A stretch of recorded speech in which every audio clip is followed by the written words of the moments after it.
और कुछ तो बहुत कॉमन नोट इकट्ठे करते हैं जिसमें 5 डिजिट एक जैसी आ जाएं, 4 डिजिट एक जैसी आ जाएं, वो सारे नोट वो इकट्ठे कर लेते हैं, जबकि उसकी न्यूमिस्मेटिक फील्ड में, न्यूमिस्मेटिक मार्केट में उसकी कोई भी वैल्यू नहीं है।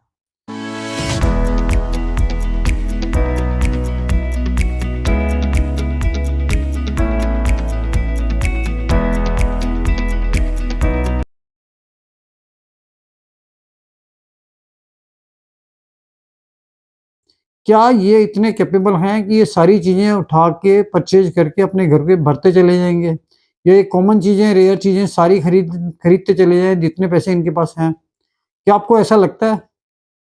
रियलिटी ये है कि जो चीजें सिर्फ, मान लो अगर कोई चीज 500 की और मैं उसको 800 की बताता हूँ, तो मेरा चैनल देखने वाले लोग बढ़ जाएंगे। वो उनको ये लगेगा कि भाई ये वर्मा जी ने 800 रुपए की बताई है, दूसरा आदमी इसको 400 की बता रहा है। जबकि जो आदमी उसको 400 रुपए की बता रहा है और वो उसको खरीद रहा है, तो उसको खरीदने के लिए उसको कितने अरेंजमेंट करने पड़ेंगे, कितने लोग उसके पास 400 रुपए में बेचने के लिए आएंगे। एक आदमी अगर उसको 800 की बता रहा है और वो एक कॉइन खरीद के बैठ जाता है 800 रुपए का, या उसने 5,000 रुपए की परचेजिंग की, उसके बाद वो 15 दिन के लिए बैठ गया, तो क्या वो रेगुलर बायर हो सकता है? तो एक रेगुलर बायर को ये सारी चीजें खरीदने के लिए कितनी सारी चीजों का अरेंजमेंट करके रखना पड़ेगा, ये सारी चीजें सोचनी पड़ती हैं। और अगर मान लो मेरे ऑफिस पर 50 लोग रोज आते हैं और उसमें से 10-10 किलो 20 आदमी लेकर आते हैं, तो 200 किलो मटेरियल तो वही ले आए। और अगर मैं कॉमन चीजें लेनी शुरू कर दूंगा तो मेरे पास तो एक दिन में 100 आदमी 50-50 किलो लाएंगे। तो क्या ये पॉसिबल है कि मैं 1000 किलो या 800 किलो पर डे लेके कॉमन चीजें जिसकी मार्केट में वैल्यू नहीं आ रही है, तो मैं कैसे ले पाऊंगा? तो ये सारी चीजें देखते हुए हमें, जब हम रेगुलर बायर हैं, रेगुलर सारी चीजें खरीदते हैं, तो हमें ये डिसाइड करना पड़ता है कि कुछ कॉमन चीजें जो हमारे पास खपत ही नहीं है, जिसको हमारे पास रखने की जगह तक भी नहीं है, क्योंकि ऑलरेडी जो हम अच्छी चीजें खरीद रहे हैं उसको रखने की जगह बनाना भी हमारे लिए बहुत मुश्किल होता है कभी कभी। और उन चीजों को अलग अलग करना, या हमारे स्टाफ को इस तरीके से मैनेज करना कि उन सब चीजों को अलग अलग असॉर्ट करके और उनको बेच पाना, ये भी एक बहुत मुश्किल काम होता है। तो इसलिए हम बहुत सारी चीजों को अवॉइड करते हैं कि जो चीजें मार्केट में बिकेंगी ही नहीं।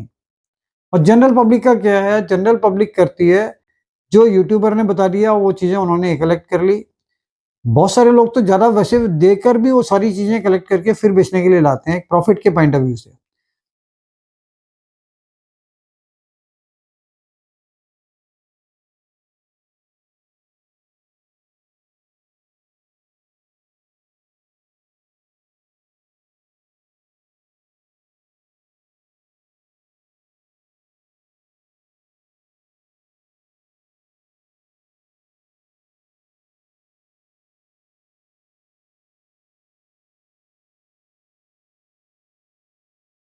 लेकिन बहुत सारे लोग वो भी होते हैं कि जो कॉमन सर्कुलेशन में से वो सारी चीजें निकाल के रखते हैं।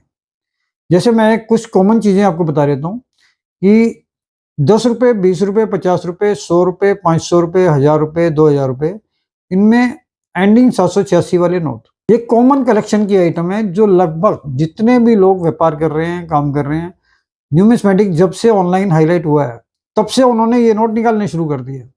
तो दोस्तों ये 786 एंडिंग में जो आता है ये नोट, इसकी नॉर्मल कंडीशन में, जो रनिंग कंडीशन में है, इसकी वैल्यू नहीं आती। और खास तौर से 10 रुपए से लेके और 2000 तक जो एंडिंग 786 के नोट आते हैं, इनकी वैल्यू नहीं आती है। इवन ये अगर यूएनसी कंडीशन में भी हैं, तब भी एक कॉमन रेट जो होता है, जो 10 रुपए वाला नोट है उसकी वैल्यू जो चल रही है वो 20 से 25 रुपए है। 20 रुपए वाला नोट 30 से 40 रुपए है। मतलब कोई इतने बड़े प्रीमियम नहीं है। और इससे बड़े जो नोट हैं उसमें आपको प्रीमियम इस पर नहीं मिलता। जो 786 की एंडिंग की वैल्यू होती है वो फिर भी आपको कुछ वैल्यू अच्छी मिल सकती है 1 रुपए और 2 रुपए में। और बहुत सारे लोग क्या करते हैं कि जिस नोट के अंदर डबलिंग, जैसे कोई भी नंबर दो बार आ गया, जैसे 540 540, 270 270, इस तरीके के डबलिंग या ट्रिपलिंग नंबर होते हैं जिसमें 25 25 25, इस तरीके से ट्रिपलिंग कहते हैं इसको। इस तरीके के नंबर आ जाते हैं और वो भी रनिंग कंडीशन में होते हैं, तो वो भी कलेक्शन कर लेते हैं। और कुछ तो बहुत कॉमन नोट इकट्ठे करते हैं जिसमें 5 डिजिट एक जैसी आ जाएं, 4 डिजिट एक जैसी आ जाएं, वो सारे नोट वो इकट्ठे कर लेते हैं। जबकि उसकी न्यूमिस्मेटिक फील्ड में, न्यूमिस्मेटिक मार्केट में उसकी कोई भी वैल्यू नहीं है। तो आप मान के चलिए कि एंडिंग 786 वाले नोट या डबलिंग ट्रिपलिंग के जो 10 रुपए से ऊपर के नोट हैं, रनिंग कंडीशन में, यूज्ड कंडीशन में, उनमें उसकी किसी भी तरीके से कोई वैल्यू नहीं होती है। ये तो सबसे पहली चीजें आपको देख लेनी चाहिए। इसके साथ साथ इसके अंदर 1 रुपए 2 रुपए के जो रनिंग कंडीशन के नोट होते हैं, वो हम यूज्ड कंडीशन में सिर्फ 3 रुपए का एक नोट लेते हैं। तो ऐसी कोई प्रीमियम वैल्यू नहीं है, क्योंकि बहुत सारे लोग हमारे से बिहार से या कलकत्ता से या दूसरी जगह से आकर कहते हैं कि भाई ये तो आपने बोला था आप ले रहे हो। लेकिन जब हम देखते हैं उनके पास 1 रुपए के 4 नोट हैं और 1 पैसे के 3 सिक्के हैं या 5 पैसे के 7 सिक्के हैं, टोटल मिला के वैल्यू उनकी होती है 270 या 540 इस तरीके से। तो हमारा भी इंटरेस्ट नहीं होता कि कोई आदमी इतनी दूर से बहुत बड़ी एक्सपेक्टेशन लेकर आया और हम उसको कहें ये आपके टोटल सामान में से ये चीज़ें सेलेक्ट करके हम 540 रुपए की ले रहे हैं। तो एक ऐसी फीलिंग हमारे अंदर पहले से आ जाती है कि भाई ये चीज़ें अगर सामने वाला इतनी दूर से आ रहा है, तो कम से कम उसका 1000 रुपए, 1500 रुपए, 2000 रुपए तो खर्चा हो गया। हम उसको कैसे कहें ये 270 रुपए का आइटम हम आपसे ले सकते हैं, ये 40 रुपए का ये तो 2 कॉइन हम आपसे ले सकते हैं।